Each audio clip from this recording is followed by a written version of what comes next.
Mister perfect extra gold திருமணமான அனைத்து ஆண்களுக்கும் ஒரே தீர்வு. வயதான பலகினமா, சுகர் பலகினமா, இனி கவலை வேண்டாம். 100% இயற்கை வயகரா, 100% ஹலாலான முறையிலும் தயாரிக்கப்படுகிறது. எவ்வித கலப்படமும் கிடையாது, பக்க விளைவும் கிடையாது. ஆர்டர் செய்தாலே போதும், உங்கள் இல்லம் தேடி வந்து சேரும். மேலும் விவரங்களுக்கு கீழுள்ள எண்ணை அணுகுங்கள். உத்தரப்பிரதேச முதலமைச்சர் யோகி ஆதித்யநாத் தாஜ்மஹாலை வச்சு ஒரு முரட்டு சம்பவம் பண்ணியிருக்கிறாப்புல. அவர் பண்ண சம்பவத்தை வச்சு சங்கிகளை கையில் பிடிக்க முடியல. எல்லாரும் ஒரே பெரிய ஹாப்பியில் இருந்துகிட்டு இருக்கிறாங்க. இப்போ பொதுவாகவே ஒரு முதலமைச்சர் ஒருத்தங்க இருக்கிறாங்க அப்படின்னா அவங்களோட வேலை என்ன? நம்ம இந்த ஆட்சி எப்படி செய்யலாம், மக்களுக்கு என்னென்ன மேம்பாடு திட்டங்களை கொண்டு வரலாம், இந்த மாநிலத்தில் எப்படியெல்லாம் முன்னேற்றலாம், குறைஞ்சபட்சம் கவர்மெண்ட் ஹாஸ்பிட்டலில் ஆக்சிஜன் வாங்கி போடுறதுக்கு என்ன வழி செய்யலாம், இப்படிலாம் யோசிப்பாங்க. ஆனால் நம்ம யோகிஜி எப்போவுமே என்ன செய்வார்னா, எந்த முஸ்லீம் விட புல்டோசர் வச்சு இடிக்கலாம், எந்த முஸ்லீம் கடைகளை புல்டோசர் வச்சு தூக்கலாம், எந்த மசூதியை புல்டோசர் வச்சு இடிக்கலாம், இதுலயே எந்நேரம் புல்டோசர் ரவுண்ட்லயே தான் இருப்பாப்புல.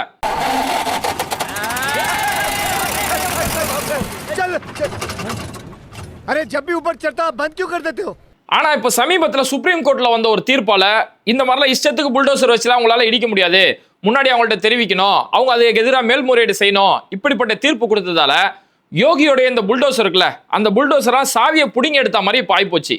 இப்படி இந்த புல்டோசர் சாவியெல்லாம் நீதிமன்றம் புடிங்கிட்டதால யோகிஜி அவருடைய சங்கி நண்பர்கள் எல்லாருமே பெரிய சோகத்தில் இருந்துட்டு இருக்கிறாங்க. அதனால இப்ப புல்டோசர் அரசியலை இவங்களால செய்ய முடியல. சரி, மசூதியில் போய் சிவன் கோயில போய் தேடலாம் அப்படின்னு பார்த்தா அதையும் உச்ச நீதிமன்றம் ஆஃப் பண்ணி வச்சிட்டாங்க.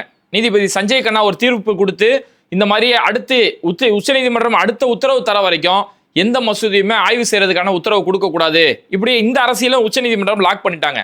அப்போ என்னடா அது, மசூதிக்குள்ளேயும் போக முடியல, புல்டோசரையும் எடுக்க முடியல, என்ன பண்றது அப்படின்னு திணறிட்டு இருக்கும்போது இப்போதான் யோகிஜி அடுத்த ஒரு திட்டத்துக்கு வந்திருக்கிறாப்புல.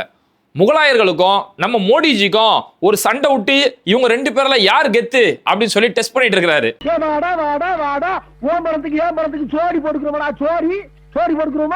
இப்போ உத்தரப்பிரதேச முதலமைச்சர் யோகி ஆதித்யநாத் ஒரு மேடையில பேசியிருக்கிறாரு. அதுதான் இன்னைக்கு இந்தியா முழுக்க பெரிய ஒரு செய்தியா மாறி இருக்குது. அவர் என்ன சொல்றாருன்னா, இந்த மாதிரி தாஜ்மஹாலை கட்டப்பட்டது, அந்த தாஜ்மஹால் கட்டி முடிச்சோன்னே அங்க யாரெல்லாம் கட்டட வேலை செஞ்சாங்களோ அந்த தொழிலாளர்கள் அவங்க எல்லாரையுமே நிக்க வச்சு அவங்களுடைய கைகள் எல்லாமே வெட்டப்பட்டுச்சு. ஷாஜகான் அவங்களுடைய கைகள் எல்லாம் வெட்டி துண்டிச்சிட்டு இருந்தாரு. ஆனா பிரதமர் மோடியை பாத்தீங்கன்னா அவரு கட்டட தொழிலாளர்களை எவ்வளவு மதிக்கிறார் தெரியுமா? அயோத்தி ராமர் கோயில கட்டின கட்டட தொழிலாளர் இருக்காங்களே, அவங்க எல்லாரையுமே வர வச்சு அவங்க எல்லாரையுமே உட்கார வச்சு அவங்களுக்கு மலர் தூவி அவங்களுக்கு மிகப்பெரிய ஒரு மரியாதை கொடுத்துட்டு இருக்கிறாரு. இந்த மாதிரி தொழிலாளர்கள் சக்தியை இந்த அளவுக்கு இந்தியா கௌரவப்படுத்திட்டு இருக்குது. ஆனா இதுக்கு முன்னாடி நம்ம முகலாயர்களோட ஆட்சியில பார்த்தோம்னா ஷாஜகான் தாஜ்மஹாலை கட்டின அந்த தொழிலாளர்களோட கையெல்லாம் வெட்டிட்டு இருந்தாரு. அப்படி வெட்டக்கூடிய காலங்கள் இருந்தது. ஆனா இன்னைக்கு பிரதமர் மோடி எல்லாத்தையுமே மாற்றி இந்த கட்டட தொழிலாளர்கள் இது மாதிரியான சாமானிய தொழிலாளர்களை மலர் தூவி அவங்களுக்கு மரியாதை கொடுத்துட்டு இருக்கிறாரு அப்படின்னு சொல்லி ஒரு கதையை இப்போ சொல்லியிருக்கிறாப்புல. இந்த கதையை யோகி ஆதித்யநாத் கடந்த ஒரு வாரத்துல மட்டுமே 2 இடங்கள்ல இதே வார்த்தையை பேசியிருக்காரு. ஷாஜகானை வந்து கட்டட தொழிலாளர்களை கையை வெட்டினாரு, மோடி வந்து அவங்களுக்கு மலர் தூவி மரியாதை வீசினாரு அப்படின்னு சொல்லி இந்த கடந்த ஒரு வாரத்துல மட்டுமே 2 மேடைகள்ல யோகி பேசியிருக்கிறாரு. சரி, இப்போ முதலமைச்சர் பொறுப்புல இருக்கக்கூடிய ஒரு நபர் இது மாதிரியான ஒரு வார்த்தையை பேசியிருக்கிறதால இது பெரிய ஒரு சர்ச்சைக்குரிய விஷயமா மாறி இருக்குது. உண்மையிலேயே ஷாஜகான் அந்த கட்டட தொழிலாளரோட கைகளை வெட்டினாரா அப்படின்றத பார்க்க வேண்டியது ரொம்ப முக்கியம். ஏன்னா இவங்க போற போக்குல அப்படி வதந்திகளை வன்மத்தை பரப்பி விட்டுட்டு போயிட்டு இருக்கிறாங்க. இந்த கதை இருக்குல்ல, ஷாஜகான் வந்து தாஜ்மஹால் கட்டினதுக்கு பிறகு அந்த கட்டட தொழிலாளர்களோட கைகளை வெட்டினார் அப்படிங்கிறது இது ஏதோ இன்னைக்கு யோகி புதுசா சொல்லல. இது காலங்காலமா சொல்லக்கூடிய ஒரு கட்டுக்கதை, செவி வழியா சொல்லக்கூடிய ஒரு கட்டுக்கதை. ஏன் சமீபத்தில் கூட 2021 நினைக்கிறேன், அப்போ காசி விஸ்வநாதர் கோயிலில் வந்து ஒரு திறப்பு விழா, ஒரு முக்கியமான ஃபங்க்ஷன் ஒன்று நடந்துச்சு. அப்போ பிரதமர் மோடி அந்த கோயில் திறப்பு விழாவுக்கு அந்த பூஜைக்கு போய் கலந்துட்டு அப்போ அங்க துப்புரவு பணி செய்யக்கூடிய பணியாளர்கள் இருக்கிறாங்களே, அந்த கோயிலை கூட்டி பெருக்கி சுத்தம் செய்யக்கூடிய தொழிலாளர்கள், அவங்க எல்லாரையுமே உட்கார வச்சு அவங்களுக்கு இதே மாதிரி மலர் தூவக்கூடிய அவங்களுக்கு மரியாதை செய்யக்கூடிய ஒரு வேலையை பிரதமர் மோடி செஞ்சாரு. இங்க மோடி இந்த வேலையை செய்யறாரு, இங்க அவங்களுடைய கோடி மீடியாக்கள் இன்னொரு வேலையை செஞ்சுட்டு இருந்தாங்க. நியூஸ் 18ல இருக்கக்கூடிய முக்கியமான ஒரு நிருபரா இருக்கக்கூடிய அமிஷ் தேவ்கர் ஒரு மோசமான ஒரு சங்கி.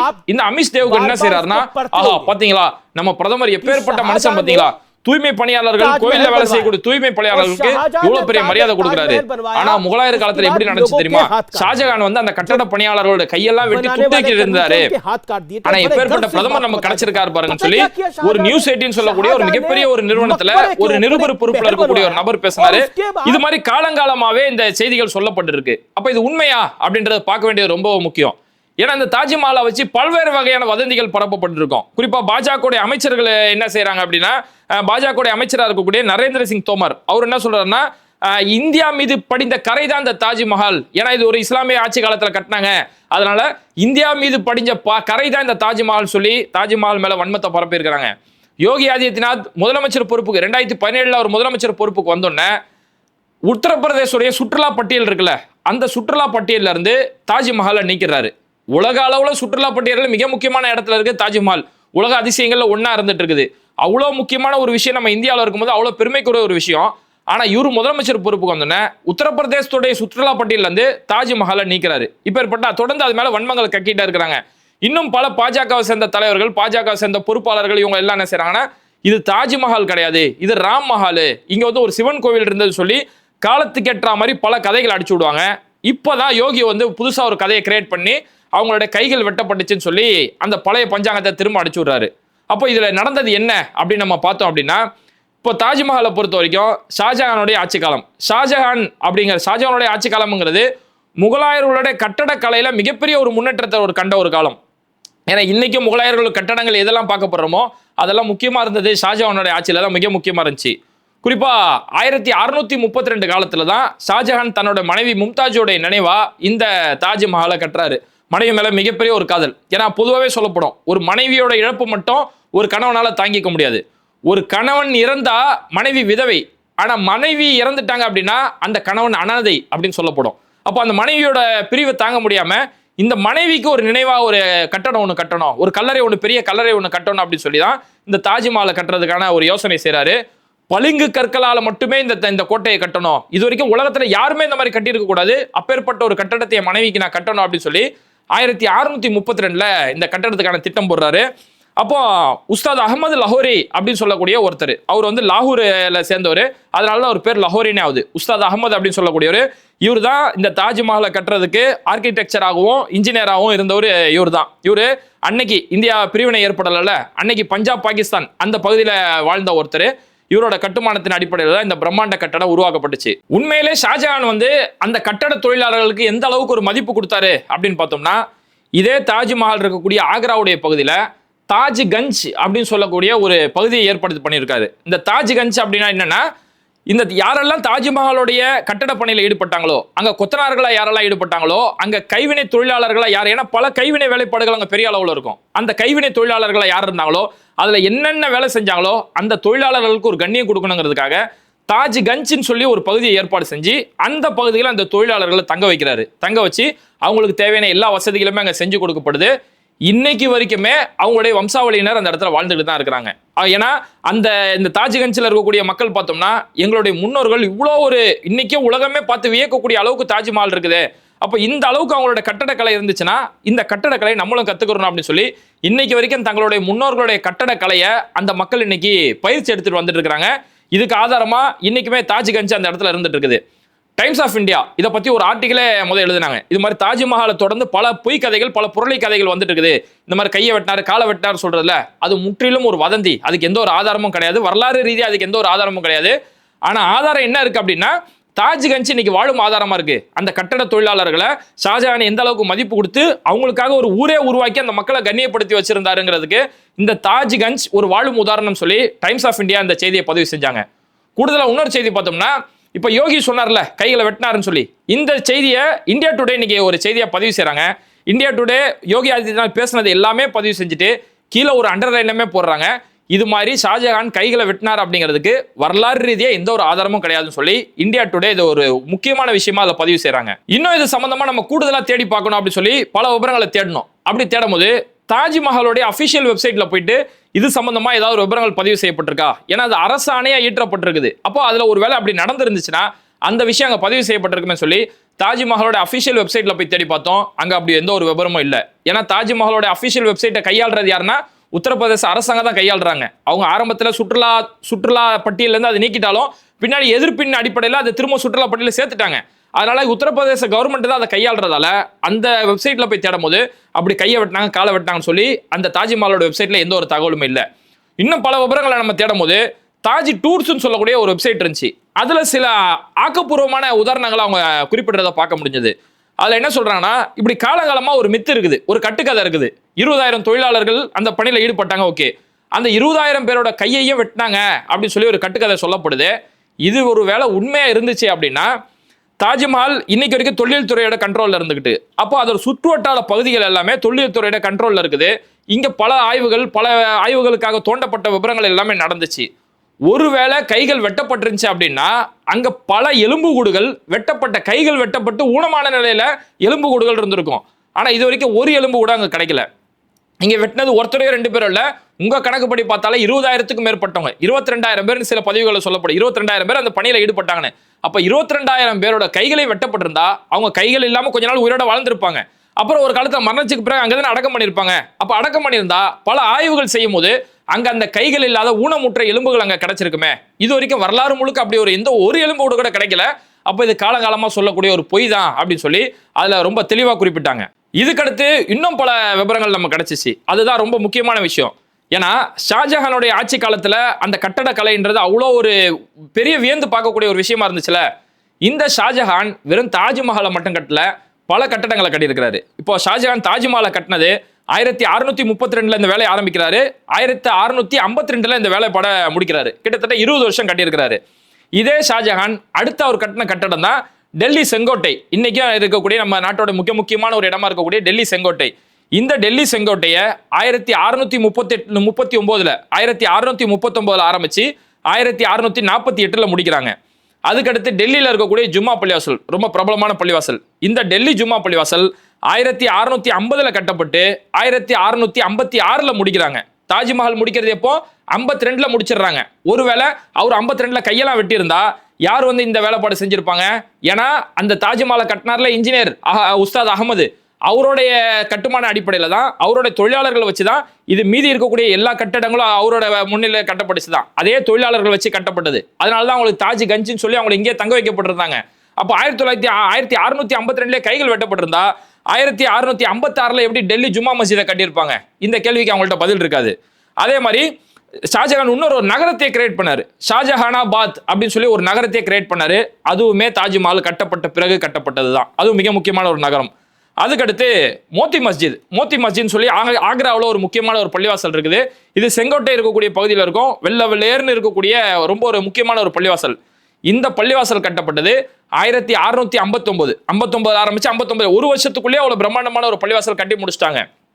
அப்போ 1652 தாஜ்மஹால் கட்டணும்னு அவங்க கைகள்லாம் வெட்டப்பட்டிருந்தா அவங்க எப்படி 1659 அதுல இருந்து 7 வருஷம் கழிச்சு உடஞ்ச கை உள்ளவங்க எப்படி அடுத்த பள்ளிவாசலை கட்டியிருப்பாங்க அப்படிங்கிற கேள்வியுமே எழுது. அதனால ஆக்கப்பூர்வமா நம்ம யோசிச்சா கூட இந்த கைகள் வெட்டப்பட்டதுங்கிறது இது காலங்காலமா சொல்லக்கூடிய கட்டுக்கதைகள் அப்படிங்கிறது நிரூபணமாகும். இதுல உன்ன தீர நம்ம விசாரிக்கும் போது அங்க ஆக்சுவலா நடந்தது என்ன அப்படின்னா, ஷாஜஹான் கைகளை வெட்டினாரா சொல்றாருல, அதுக்கு என்ன நடந்துச்சு அப்படின்னு பார்த்தோம்னா, அந்த தொழிலாளர்கள் கிட்ட ஒரு அக்ரிமெண்ட் ஒன்று போடுறாங்க. இந்த மாதிரி எங்களுடைய ஆட்சியில பல கட்டடங்கள் நாங்கள் கட்ட இருக்கோம், தாஜ்மஹாலோட முடிய போறதுல பல கட்டடங்கள் தொடர்ந்து கட்டுறது இருக்கும். அதனால இதெல்லாம் பிரம்மாண்டமா உலகமே போற்றக்கூடிய கட்டடங்களா இருக்கும். இந்த கட்டடத்துல வேலை செய்யக்கூடிய நீங்க இனி உலகம் முழுக்க இருக்கக்கூடிய எந்த ஒரு கட்டடத்திலையும் நீங்க போய் வேலை செய்யக்கூடாது, எந்த ஒரு பேரரசுக்கும் நீங்க போய் வேலை செய்யக்கூடாது. ஏன்னா நீங்க வெளியில போய் வேலை செஞ்சீங்கன்னா இந்த கட்டடத்துடைய பல தொழில்நுட்பத்தை நம்ம பயன்படுத்தி கத்திருக்கோம். ஏன்னா 1600 காலகட்டத்தில் அவ்வளவு உயரமா பளிங்கு கற்களை மேல கொண்டு போய் வச்சிருக்காங்கன்னா இதெல்லாம் சாதாரண ஒரு விஷயம் கிடையாது. அப்ப இந்த வித்தைகள் வெளியில யாருக்கும் எந்த ஒரு அரசாங்கத்துக்கு தெரிஞ்சிடக்கூடாது. அதனால உங்களுக்கு வேலை இல்லாம ஆக்க மாட்டேன், உங்களுக்கு காலம் முழுக்க என்கிட்ட நீங்க வேலை செய்யலங்க, ஆனா என்கிட்ட மட்டும் தான் நீங்க வேலை செய்யணும் அப்படின்னு சொல்லி ஒரு அக்ரிமெண்ட் ஒன்று போடுறாங்க. இந்த அக்ரிமெண்ட் தான் அந்த மேட்ரு. அதாவது இந்த அக்ரிமெண்ட் போட்டது மூலியமா அவங்க வெளியில எங்கேயுமே வேலை செய்ய முடியாத அளவுக்கு அவங்களோட கைகள் கட்டப்பட்டுருச்சு, அவங்களுடைய கைகள் வெட்டப்பட்டுருச்சு, அந்த அளவுக்கு அந்த அக்ரிமெண்ட் வாங்கி அவங்களோட கைகள் கட்டப்பட்டுருச்சு சொல்லி இந்த ஒரு வார்த்தை தான் வார்த்தை மருவி அவங்களுடைய கைகளை வெட்டிட்டாங்க அப்படின்னு சொல்லி ஒரு வதந்தி பரவுது. இன்னைக்குமே நம்ம பல பிசினஸ் கான்ட்ராக்ட் பார்ப்போம். குறிப்பா இந்த ஹோல்சேல்ல துணி வியாபாரம் செய்றவங்க, ஹோல்சேல்ல பனியன் வியாபாரம் செய்றவங்கலாம் பார்த்தீங்கன்னா ஒரு பெரிய கம்பெனியில் போய் பேசிடுவாங்க. இந்த மாதிரி ஒட்டு மொத்தமாக நீங்கள் என்னென்ன ப்ரொடக்ஷன் பண்ணுறீங்களோ எல்லாத்தையுமே நான் வாங்கிக்கிறேன், ஆனால் நீங்கள் வெளியில் யார்ட்டையும் விற்கக்கூடாது. டெய்லர்கிட்ட போய் பேசுவாங்க, நீங்கள் தைக்கக்கூடிய எல்லா துணியும் நானே வாங்கிக்கிறேன், நீங்கள் வெளியில் யாருக்கும் விற்கக்கூடாது, இதான் நமக்குள்ள அக்ரிமெண்ட். அப்படி இருந்தால் உன்ட்ட பல்காக நான் வாங்குறேன் அப்படின்னு சொல்லி அக்ரிமெண்ட் போடுறது வழக்கம் இல்லையா? அந்த மாதிரி தான் அந்த கட்டட தொழிலாளர்கள்ட்ட நீ காலம் முழுக்க ஏன்டா வேலை செய்யணும், அதுக்குன்னு உனக்கு என் வேலை முடிஞ்சனா உன்னை அம்போடு நான் விட்டுற மாட்டேன், உனக்கு காலம் முழுக்க நான் வேலை தந்துட்டு இருப்பேன், உனக்கு தங்க வைக்க இடம் தருவேன், எல்லாமே தருவேன், நீ ஏன்ட்ட மட்டும் தான் வேலை செய்யணும், வெளியில போய் யார்ட்டையும் வேலை செய்யக்கூடாதுன்னு சொல்லி ஒரு அக்ரிமெண்ட் போட்டு அவங்களோட கைகள் கட்டப்பட்டுருச்சு அப்படின்னு சொல்லப்பட்ட அந்த விஷயம் தான் கைகள் வெட்டப்பட்டுருச்சுன்னு சொல்லி காலம் முழுக்க மாறி அது 20,000 பேர் நிக்க வச்சு அவங்களோட கையை வெட்டிட்டாங்க, ஐச்சா பூச்சான்னு சொல்லி பல கட்டுக்கதைகள் பரவச்சு. அந்த கட்டுக்கதைகளுக்கு கண்ணு காது மூக்கு வச்சுதான் இன்னைக்கு உத்தரப்பிரதேச முதலமைச்சர் யோகி ஆதித்யநாத் புது கதையை சொல்லிட்டு இருக்கிறாரு. சரி, இப்படி பல கட்டுக்கதைகளை சொல்லி அந்த ஷாஜஹான் ஒரு இஸ்லாமியர், அவங்க ஒரு முகலாய ஆட்சி செஞ்சாங்க அப்படிங்கிறது காரணத்துக்காக இப்படி எல்லாம் வன்மத்தை பரப்புறாங்களே, அந்த வன்மத்துக்கு அவங்க பயன்படுத்தக்கூடிய ஒரு வார்த்தை தான் எங்க மோடிஜி வந்து கட்டட தொழிலாளர்களுக்கு, துப்புரவு பணியாளர்களுக்கு இவ்வளோ ஒரு சலுகைகள் கொடுக்குறாரு, மரியாதை கொடுக்குறாரு, ஆனா ஷாஜகான் கையெல்லாம் வெட்டிட்டாருன்னு சொல்லி இப்படி எல்லாம் வன்மத்தை பரப்புறாங்களே. உண்மையிலேயே இந்த பாஜகவுடைய ஆட்சியில கட்டட தொழிலாளர்களோட விஷயமா இருக்கட்டும், இது மாதிரியான துப்புரவு தொழிலாளர்கள் இவங்க எந்த அளவுல நடத்தப்படுறாங்க அப்படிங்கிறது தான் இங்க மிகப்பெரிய ஒரு கேள்வியா இருக்கு. சமீபத்தில் கூட மகாராஷ்டிராவில் கட்டட தொழிலாளர்கள் தங்களுக்கு தேவையான நீதி இங்கே கிடைக்கப்படலன்னு சொல்லி பாஜகவுடைய ஆட்சியில் அங்கே போராட்டம் நடத்திட்டு இருக்கிறாங்க.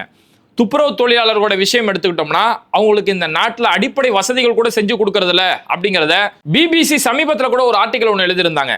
கைகளிலேயே மனித கழிவுகளை அகற்றக்கூடிய அவலம் இன்னும் இந்தியாவில் இருந்துகிட்டு தான் இருக்குது. அந்த மக்களுடைய வழியை இங்கே யாருமே பேச மறுக்கிறதுல, அவங்களோட வழிகள் எப்படியாப்பட்டதுன்னு சொல்லி பிபிசி சமீபத்தில் ஒரு ஆர்டிகல் எழுதியிருந்தாங்க. இந்த கேரவன் அவங்க ஒரு ஆர்டிகல் எழுதி கட்டட அந்த துப்புரவு தொழிலாளர்கள் நேர்லேயே போய் சந்திச்சு அவங்களுடைய வழிகள் எப்படியாப்பட்டதுன்னு சொல்லி அதில் பதிவு செஞ்சாங்க.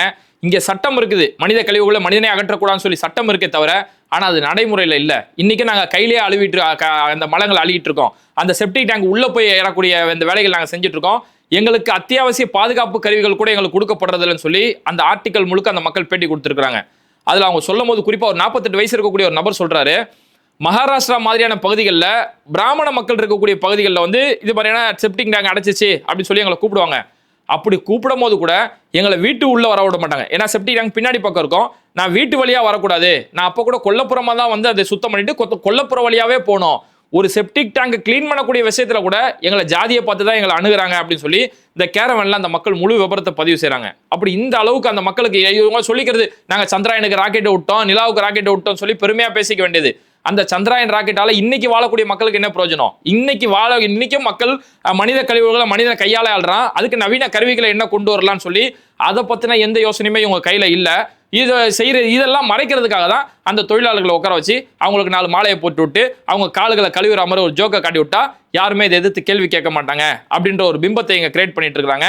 இதுல யோகியோட விஷயத்தை நம்ம பார்த்தோம் வைங்களேன், ஏன்னா இன்னைக்கு காலத்துல வரக்கூடிய விஷயத்துல இவங்க ஃபேக் நியூஸ் பரப்புறாங்க அப்படின்னா அது உடனே ஃபேக்ட் செக் பண்ணப்படுறது. இதோட உண்மைத்தன்மை என்னன்னு சொல்லி உடனே ஃபேக்ட் செக் பண்ணிடுறோம். அப்ப இன்னைக்கு நம்ம எதை பரப்பினாலும் உண்மையை கண்டுபிடிச்சிடறாங்களேங்கிறதுக்காக தான் யோகி என்ன செய்யறாரு, போய் முகலாயர் காலத்துல ஷாஜகானோட காலத்துல இருந்து பழைய பொய்களை தூக்கிட்டு வந்து இன்னைக்கு புதுசா ஒரு பொய்யை பரப்பிட்டு இருக்காரு. அதை நம்புறதுக்கு அப்பாவி வடக்கா இருக்கிறானே அந்த தைரியத்துல ஒரு மேடையில் ஏறி ஒரு முதலமைச்சர் இது மாதிரியான பொய்களை இன்னைக்கு பரப்பிட்டு இருக்காரு. ஏன் இந்த கடந்த ஒரு வாரமா யோகி இப்படி வேகமா பரப்பிட்டு இருக்காருன்னா, ராகுல் காந்தியும் பிரியங்கா காந்தியும் நாடாளுமன்றத்தில் யோகியை கழிவுகளையும் ஊத்திட்டு இருக்காங்க. இந்த அரசியல் சாசனம் எவ்வளவு பாதுகாப்பு கொடுக்குது, அரசியல் சாசனம் எவ்வளவு முக்கியம் அப்படின்னு சொல்லி பேசும்போது பாஜக ஆளக்கூடிய இடங்கள்ல குறிப்பா உத்தரப்பிரதேசல அரசியல் சாசனம் மீறப்பட்டு இருக்குது. ஹத்ராஸ்ல அந்த பெண்களுக்கு பாதுகாப்பு இல்லாத விஷயமா இருக்கட்டும், உன்னாவுல அங்க பெண்களுக்கு பாதுகாப்பு இல்லாத விஷயமா இருக்கட்டும், சம்பல்ல ஒரு மசூதி ஆய்வு பண்ண போறேன்னு சொல்லி அந்த மக்களை சுட்டு கொண்ட விஷயமா இருக்கட்டும், இது எல்லாமே அரசியல் அமைப்பு சாசனத்தை மீறி தான் ஒரு அராஜகம் நடந்துட்டு இருக்குது. குறிப்பா இவங்க பிரியங்கா காந்தி அருண் வால்மீகி சம்பவத்தை குறிப்பிட்டாங்க. அருண் வால்மீகின்றவங்க ஒரு துப்புரவு பணியாளர், அவங்கள ஆக்ரால இருக்கக்கூடியவங்க, அவங்க பணம் திருடிட்டாங்கன்னு சொல்லி போய் போலீஸ் ஸ்டேஷனுக்கு கொண்டு போய் நகத்தை பிடிங்கி அடிச்சு அவங்கள கொல்லப்பட்ட விவகாரம் நடந்துட்டு இருந்துச்சு. இப்பேற்பட்ட அடக்குமுறைகள் எல்லாமே இந்திய அரசியலமைப்பு சாசனத்தை மீறி தான் இந்த அராஜகம் இங்க பாஜக ஆட்சியில நடக்குது அப்படின்னு சொல்லி அவங்க பேசினாங்கல்ல. அப்ப இதெல்லாம் இன்னைக்கு நாடு முழுக்க இருக்கக்கூடிய மக்கள் எல்லாருமே கேள்வி கேட்கறாங்க. இதை எதிர்த்து இன்னைக்கு மக்கள் படிக்க ஆரம்பிச்சிட்டாங்க. அப்ப இது எல்லாத்தையுமே டைவர்ட் பண்ணணும் அப்படிங்கிறதுக்காக தான் யோகி என்ன செய்யறாரு, எங்கேயோ கொண்டு போய் முகலாயர் காலத்துல ஷாஜகான் காலத்துல இருக்கக்கூடிய பழைய பொய் கதைகளாம் இங்க எடுத்து பரப்பிட்டு இருக்கிறாரு. அதனால அவர் பரப்பக்கூடிய அந்த பொய்களை நம்புறாங்களா அந்த அப்பாவி வடக்கு மக்கள், அவங்க கொஞ்சமாச்சும் பகுத்தறிவோட அவங்க சிந்திக்கக்கூடிய அறிவோட அந்த மக்கள் தெளிவடைஞ்சா மட்டும்தான் யோகி மாதிரியான பொய்கள் இங்க நிறுத்தவும் முடியும்.